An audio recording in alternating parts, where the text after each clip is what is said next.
Shalom buat anak ibu semuanya. Bagaimana kabar kamu hari ini?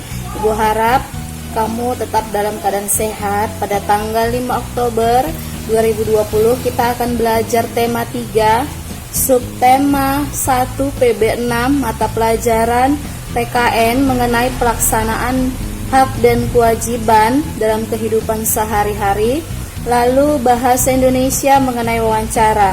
Nanti di penjelasan ibu akan memberikan sebuah wacana, akan membacakan sebuah wacana yang berisikan pelaksanaan hak dan kewajiban dalam kehidupan sehari-hari. Dan nanti bahasa Indonesia, sekilas ibu akan menjelaskan bagaimana mewawancarai seseorang. Karena sebelumnya ibu sudah menjelaskan wawancara dan video bagaimana cara mewawancarai seseorang.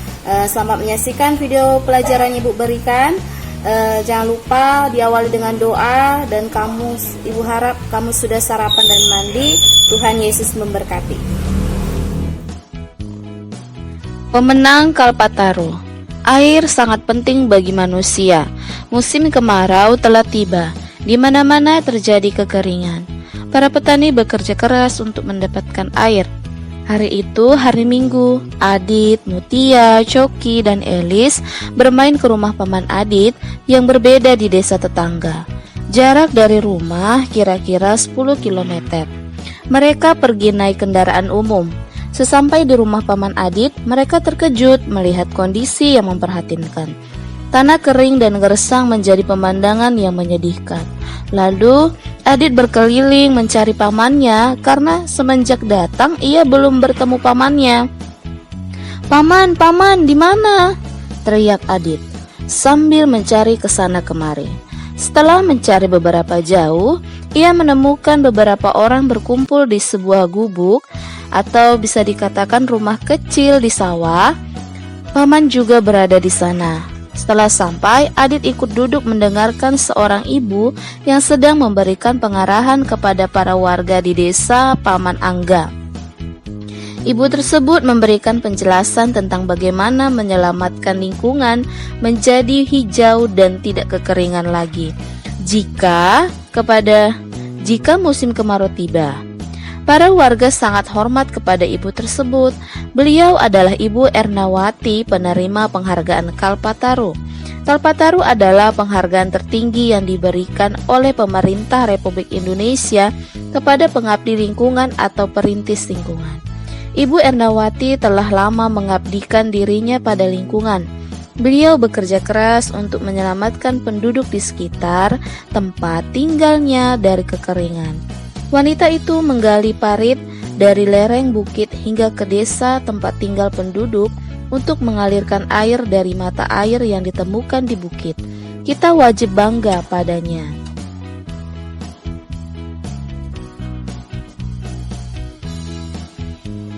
Terampil wawancara dengan baik, benar, dan efektif.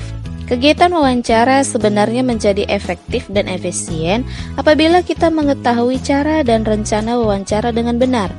Cara wawancara bermacam-macam.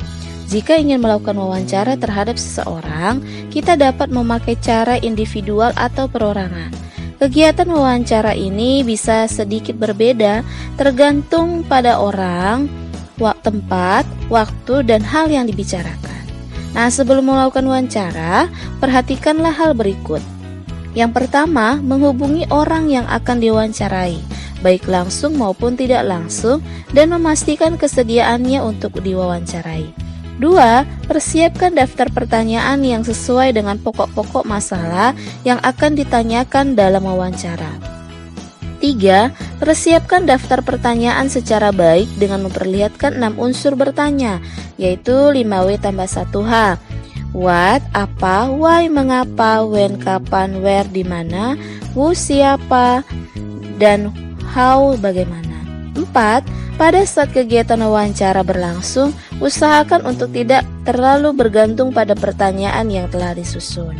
5. Berikan kesan yang baik, misalnya datang tepat waktu sesuai perjanjian. 6. Berbicara dengan santun dan gunakan bahasa yang baik. Ibu, kamu baru saja menyaksikan video penjelasan yang ibu berikan tadi. Namun ibu melanjutkan materi PKN tadi tentang cerita Paman Adit. Nah, kalau mengenai hak itu, sebagai warga berhak memanfaatkan sumber daya alam tanah. Kenapa? Karena hal ini dikarenakan Paman Adit seorang petani, sehingga hasil usaha Paman Adit itu adalah pertanian.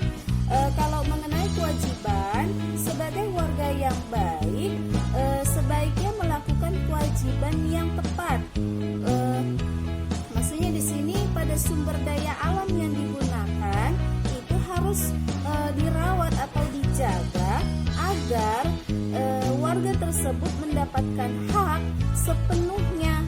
Jadi kalau misalnya tidak dilaksanakan kewajiban pada warga itu seperti merawat atau menjaga lahan mereka, mereka tidak akan mendapatkan hak sepenuhnya. Karena apa? Lahan mereka itu rusak karena tidak dirawat. Itulah dia mengenai kesimpulan pelajaran PKN kita.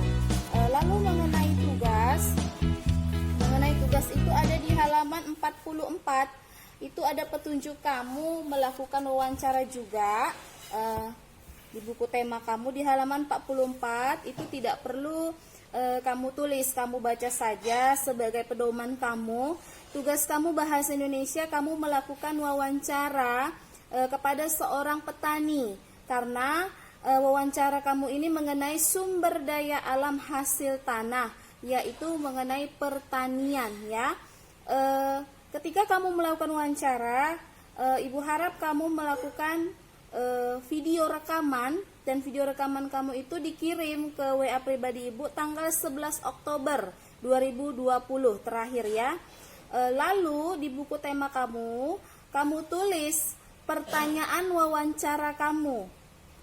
Ibu mau kamu buat pertanyaan wawancara kamu tulis di buku tema. Lalu hasil wawancara kamu juga kamu tulis di buku tema. Misalnya kalau kamu sebelum melakukan wawancara kan terlebih dahulu kamu menghubungi narasumber, karena kan temanya sudah kita bahas kan mengenai sumber daya alam tanah, yaitu hasil usaha pertanian. Kamu hubungi narasumber, siapa narasumbernya, siapa orang yang mau kamu wawancarai. Dia orang yang memahami tentang pertanian. Setelah itu kamu buat daftar pertanyaannya. Pertanyaannya itu berhubungan dengan informasi yang kamu butuhkan. Kamu tulis di buku tema juga. Nah, setelah itu ketika kamu wawancarai petani tersebut, kamu tulis dulu di buku sele-sele wawancara kamu itu. Nah, setelah kamu tulis, lalu kamu susun dalam bentuk hasil wawancara. Bentuknya itu paragraf, ya, bentuk paragraf. Boleh 2 paragraf, 3 paragraf. Intinya hasil wawancara kamu itu kamu tulis dalam bentuk paragraf, ya. Tulis pertanyaannya, misalnya pertanyaan wawancara, misalnya ada 10 pertanyaan. Baru di bawahnya langkah 1, hasil wawancara, buat dalam bentuk paragraf. Dan jangan lupa ketika kamu melakukan wawancara diawali dengan ucapan salam, dan ketika selesai wawancara diakhiri dengan tutup dan ucapkan terima kasih. Ketika kamu wawancarai petani itu, kamu gunakan pakaian biasa saja. Pakaian kamu rapi, kamu bersih ya. Dan jangan lupa kamu pakai masker ya nak ya, ketika mewawancarai seorang petani. Nah, untuk hari ini tanggal 5 Oktober tugas kamu hanya satu saja, bahasa Indonesia saja ya. Pada mata pelajaran PKN itu tidak ada ya, hanya bahasa Indonesia saja. Demikian pelajaran kita hari ini. Jangan lupa diakhiri dengan doa. Tuhan Yesus memberkati. Shalom.